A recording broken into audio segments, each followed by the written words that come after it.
करते हैं, बाद में वो ही झाड़ू पोछा करते हैं और सोनी सूरत वाली आराम से बेड पे बैठी रहती हैं।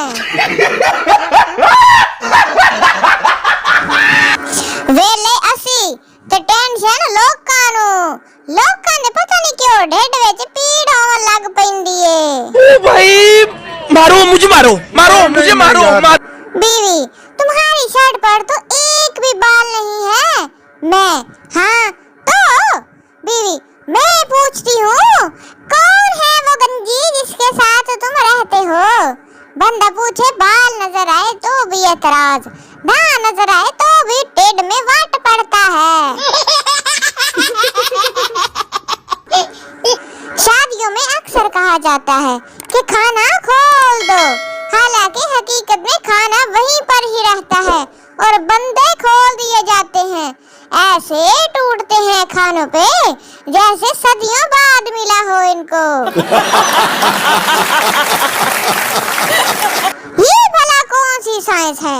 मोबाइल खराब हो तो बच्चों ने खराब किया है और बच्चा खराब हो तो मोबाइल ने खराब किया है।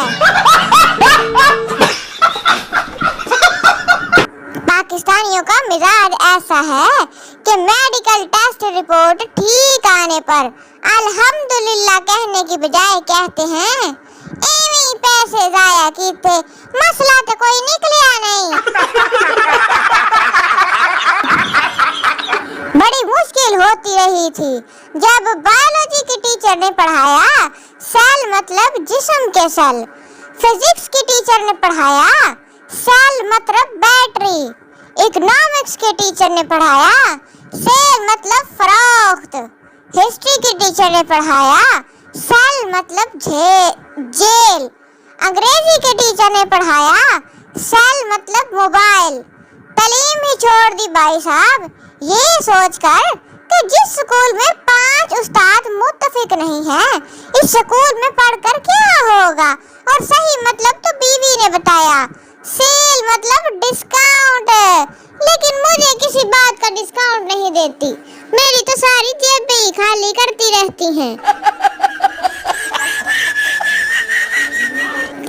जिस कौम को आराम से बिठाने के लिए फौज बुलानी पड़ती है, सोचिए कि उस्ताद उस कौम के बच्चों को कैसे आराम से बिठाकर पढ़ाते होंगे। इसलिए तो इस तरह के लोग आगे आए हैं पढ़े लिखे। आज एक पढ़ी लिखी लड़की का स्टेटस पढ़ा तो मेरा दिमाग ही सुन्न हो गया।